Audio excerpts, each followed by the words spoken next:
நம்ம Ashwin sweets and snacks export பண்றதுக்கு 7373041434 மற்றும் www.ashwinsweets.com கான்டாக்ட் பண்ணுங்க.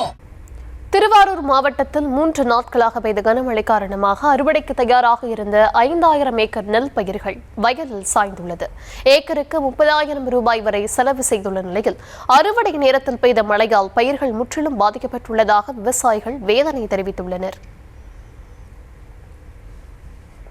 பருவம் தவறி பெஞ்ச மழையினால நெல்மணிகள்லாம் அறுவடை பண்ணுற தயார் நிலையில் இருக்குது.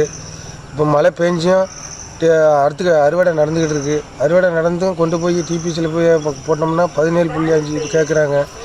அது காய வச்சோம்னா திடீர்னு மழை வேறு வருது.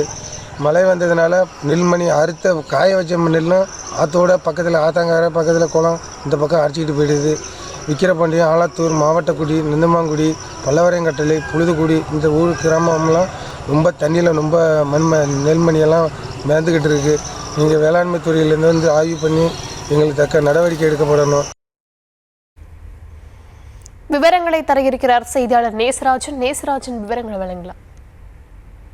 தர்ஷினி, திருவாரூர் மாவட்டம் முழுவதும் 1,50,000 ஏக்கர் பரப்பளவில் குறுவை நெல் சாகுபடி பணியில் விவசாயிகள் தீவிரமாக ஈடுபட்டு வருகின்றனர். மாவட்டம் முழுவதும் தற்பொழுது நெல் அறுவடை பணிகள் தீவிரமாக நடைபெற்று வருகிறது. இந்த நிலையில் திருவாரூர் மாவட்டம் முழுவதும் கடந்த 3-4 தினங்களாக இரவு நேரங்களில் பெய்த கனமழையின் காரணமாக அறுவடைக்கு தயாராக இருந்த 5000 ஏக்கர் நெல் பயிர்கள் முற்றிலுமாக வயலில் தரையோடு தரையாக சாய்ந்துள்ளன. இதனால் விவசாயிகள் மிகுந்த வேதனை அடைந்துள்ளனர். குறிப்பாக திருவாரூர் மாவட்டம் கோட்டூர், விக்கிரபாண்டியம், குடவாசல், நீடாமங்கலம் உள்ளிட்ட பகுதிகளில் ஓரிரு தினங்களில் அறுவடை செய்ய வேண்டிய நெல் பயிர்கள் அனைத்தும் 3 நாட்களாக பெய்த கனமழையினால் வயலில் தரையோடு தரையாக சாய்ந்துள்ளன. ஒரு ஏக்கருக்கு 30,000 வரை செலவு செய்துள்ள நிலையில் அறுவடை நேரத்தில் பெய்த மழையால் பயிர்கள் முற்றிலுமாக பாதிக்கப்பட்டுள்ளதாக விவசாயிகள் வேதனை தெரிவிக்கின்றனர். உடனடியாக மாவட்ட நிர்வாகம், வேளாண் துறை மற்றும் வருவாய்த்துறை அதிகாரிகளை பாதிக்கப்பட்ட விளைநிலங்களுக்கு நேரடியாக அனுப்பி வைத்து கணக்கெடுப்பு நடத்தி பாதிக்கப்பட்ட விவசாயிகளுக்கு உரிய இழப்பீடு வழங்குவதற்கான நடவடிக்கை மேற்கொள்ள வேண்டும் என விவசாயிகள் கோரிக்கை விடுத்துள்ளனர். இல்லை என்றால் அடுத்த கட்ட சாகுபடி பணிகளை தொடங்குவதில் விவசாயிகள் மிகுந்த சிரமம் அடைய வேண்டிய நிலை ஏற்படும் எனவும் விவசாயிகள் தெரிவிக்கின்றனர். தர்ஷினி,